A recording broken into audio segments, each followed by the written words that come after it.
Who would have thought that this day would come around so fast?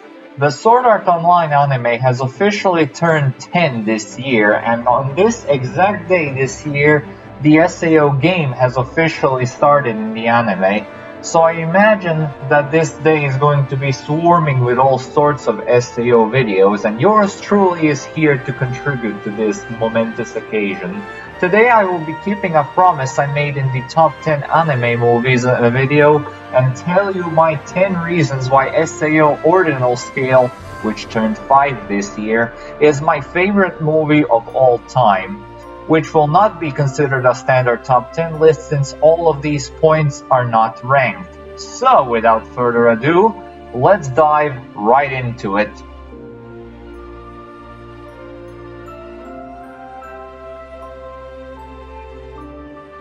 One problem that anime movies tend to have, all depending on what kind of story they are adapting, is that they tend to introduce new characters which feel like absolute assholes, and that's exactly the reason why VSOD was such a crock of shit. And may I remind you that it only came out a year before this movie. Ordinal Scale, however, adds its two new characters, Yuna and Eiji, in a way like they were present in the conceptual stages from day one. Eiji no Chizawa was a former SAO player like you would probably expect, and was known under the name of Nautilus. He was a member of the KOB guild, but he also suffered from a condition known as the full dive nonconformity, a condition that impeded his movement whenever he feared his life, so more often than not, he was left out of those big moments in the Icon arc because he was mostly left behind in those cases. He was also the childhood friend of Yuna Shigemura, more commonly known as Yuna, who was also a former SAO player. Unlike Eiji, Yuna barely ever participated in fighting and was instead more known for her singing near the teleport plazas. At first, this singing didn't do anything besides being a stressful reliever in this predicament that all these people have found themselves in, but one day, these songs started giving actual defense buffs, which led to Yuna being called to an actual battle, which Yuna accepted despite not being a fighter. This also led to her demise as well, as she sacrificed herself while singing a song that gave the usual buff, but also attracted enemies to attack her. So her death was also especially hard for Eiji, since she died right in front of his eyes due to his condition kicking in. Additionally, the two were really close to the point of Eiji having feelings for her, which he had trouble confessing in the real world, so he wanted to do it in the game, which he never ended up doing, setting up the plot of the movie right here. This series' world building and dedication to continuity is something amazing, I tell you.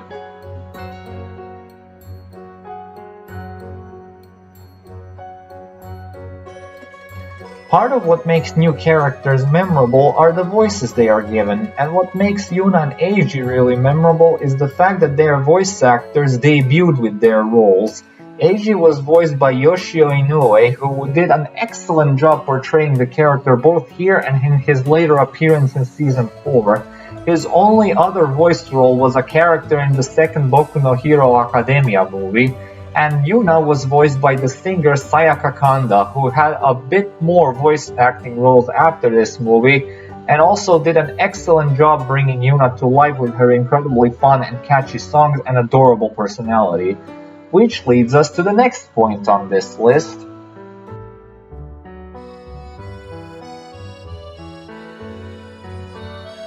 Yuna gets her own spot on this list, for all the right reasons. She's the main plot device of the movie, and her songs work well in creating the atmosphere of the movie, both in real life and within the context of the movie. Yuna in this movie is an idol in the Ordinal Scale game, which both entertains the players and, like in SAO, gives various buffs by singing. This makes battles more epic because all Yuna songs are great to listen to, like I mentioned earlier, and Yuna herself is very entertaining. The songs are given additional depth here, as usually the music is added just for us to be more immersed in the moment, while in the context of the show or movie, nothing is playing in the background. While in this movie, Yuna's singing gives that background music aspect within the context of the movie, which makes it far more entertaining than just having music for the sake of making the scene not look awkward when there's no music. My favorite example of this is Kirito's fight with Eiji near the end of the movie during a Yuna concert, where she sings Breakbeat Bark, my favorite Yuna song by far. She was also fantastic in her later appearance in season 4, as well as in all her Gameverse appearances. Unfortunately, I am not quite sure how Yuna's future looks at the moment, seeing how Sayaka Kanda sadly passed away almost a year ago, at only the age of 35. That's damn tragic. So I hope she's at peace now and sharing her beautiful songs with everyone.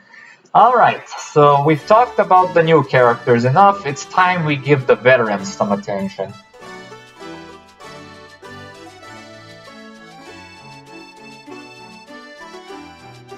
You simply cannot have an SAO discussion without talking about Kirito and Asuna, and it won't be any different now. Throughout the whole show, the chemistry and dynamic of these two has always been entertaining to watch. This movie keeps that going and then some. This movie is basically the embodiment of the phrase that the series starts and ends with these two. So after the battle with Dorzel, the Chaos Drake, where Asuna was defeated by the boss and Eiji suspiciously stalled for time, Asuna started losing memories of her time in SAO, which also included the time she spent with Kirito. So after having a nightmare at around 2 in the morning, she finally tells Kirito about this, thus kicking off Kirito's and Yui's investigation of this incident, which also struck other players who had also happened to be SAO survivors. And the devotion Kirito and Asuna have for each other, along with Kirito's dedication during this crisis, is what makes those moments truly shine. The best example being when Kirito reads Asuna's diary by accident, and even after everything is over, they get some well-deserved time alone where Kirito fulfills his promise he made back in the iCut arc, which we saw at the beginning of the movie, by giving Asuna a ring, which is a fantastic love letter to the fans of the series. But more on that later. Really wish the ring was an engagement ring and that Yui picked a better time to spot a shooting star, but hey, beggars can be choosers, I guess.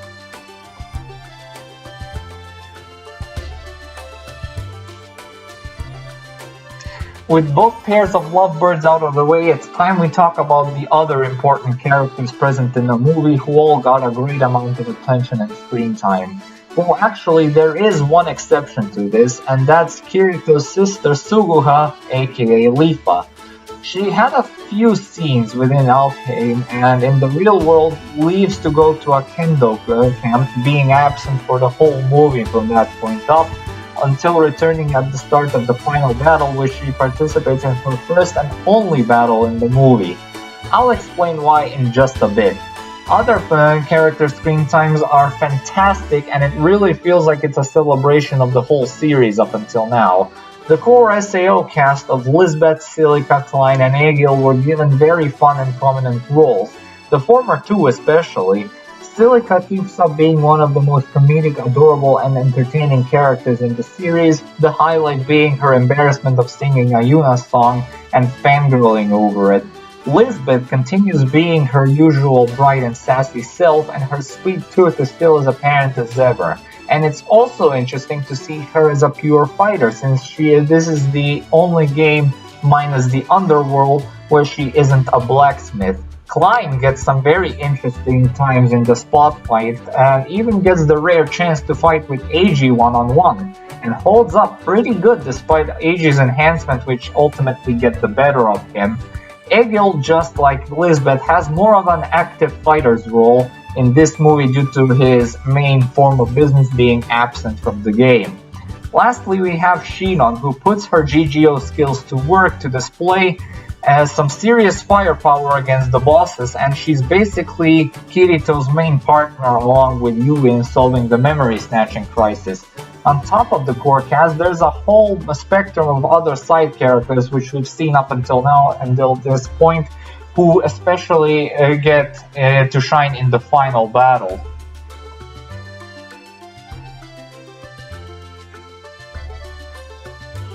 Unlike all other games and worlds that the cast have found themselves in, Ordinal Scale uses augmented reality instead of virtual reality, meaning that instead of having assistance from the program to overcome their challenges, the players have to use their own wits and courage to overcome such challenges, and it's really rewarding to see everyone in this light because it showcases that they're not just top-tier gamers, but they have the skills to prove it outside of the headset. Now this is where Leafa comes in. More specifically, her absence throughout most of the movie. With her being a very proficient at kendo and honing her skills every day, she would pretty much mop the floor with everybody, including Eiji with his enhancements. So it also explains why she only participated in the final battle, which was a traditional VR instead of AR.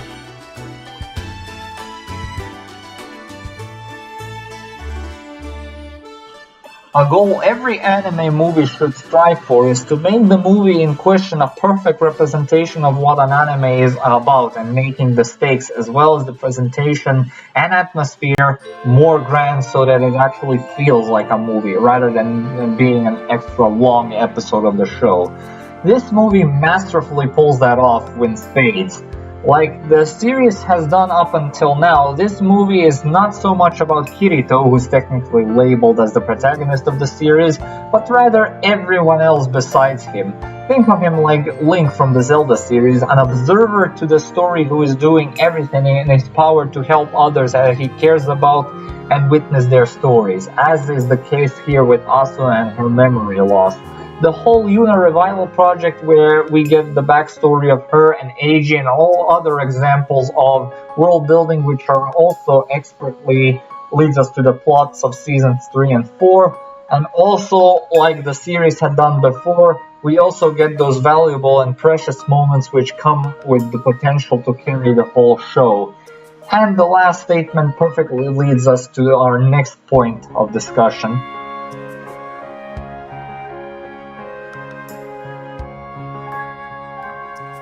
Like I touched upon in the previous point of discussion, the presentation and atmosphere are also a key part in making a memorable anime movie.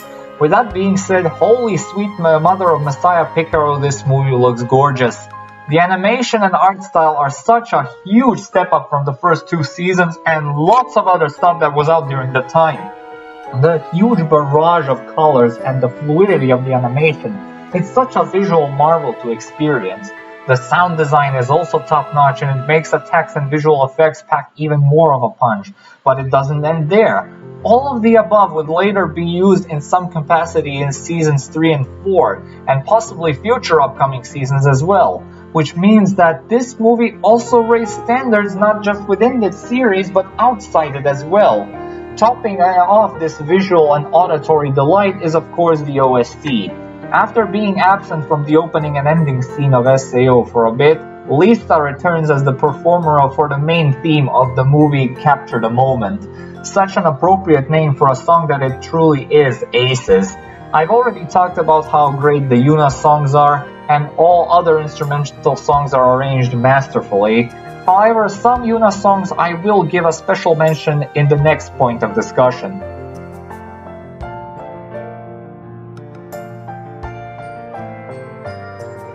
Ordinal Scale from start to finish is a visual marvel and an absolute treat and love letter to all the fans of the series, as I already pointed out throughout this video. But special mention has to go to the finale, which with every movie has to be even more epic and grand.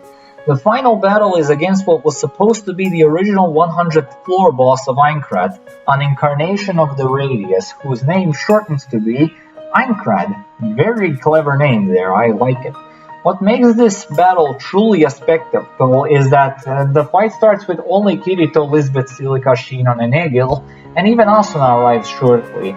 And then Yui comes in with Leafa and Klein, along with every other character we've seen throughout the first 5 arcs, and thanks to some backup server recovery, grants everyone their iconic gear from SAO, ALO, and GGO respectively, with which they proceed to defeat the boss.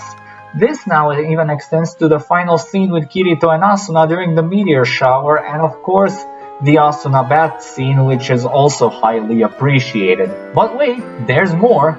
The ring that Kirito gives to Asuna, which also looks like Yui's crystal, which she has been turned into after being temporarily killed in the Aincrad arc, was actually made into a real collectible item and had a very limited run, so no wonder they sold like hotcakes. Same goes for the red and beige headphones that Kirito and Asuna were seen wearing on the occasion. Speaking of cakes, food was also a very big focal point for this movie, since during this movie's time in the theaters, up until the Blu-ray release, there have been several Ordinal Scale themed cafes which either served food which appeared in the movie, or had food which recreated scenes from the movie. Examples include this pasta that Kirito eats while Skyping with Asuna, along with a sandwich which represents the tablet with Asuna's face on the screen.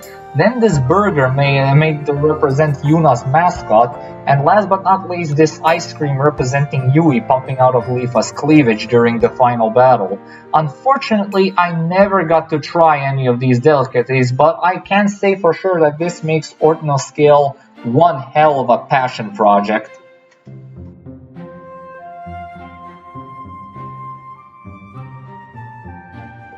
The last point of discussion isn't really all that related to Ordinal Scale, but it is some neat level of continuity that I think can be appreciated. And that is that the Ogma is in fact an early predecessor of the Neurolinker from Axel World. But just like the theory of Axel World taking place in the same universe as SAO, it's only just that, a theory. It might be long before everything is proven or disproven and out in the open, but with the pieces we have now, it's reasonably safe to think that these two take place in the same universe. So if Ordinal Scale adds another little wink and nod via this method, I can't be anything but happy and appreciate Ordinal Scale more because of it. And that would be the conclusion of this little celebratory video. Thank you all so much for watching. Stay tuned for more visual quiz and updates. Comment, like, and subscribe. Be sure to check out my Patreon. Maybe drop a few donations if you feel like it. And I will see you all next time.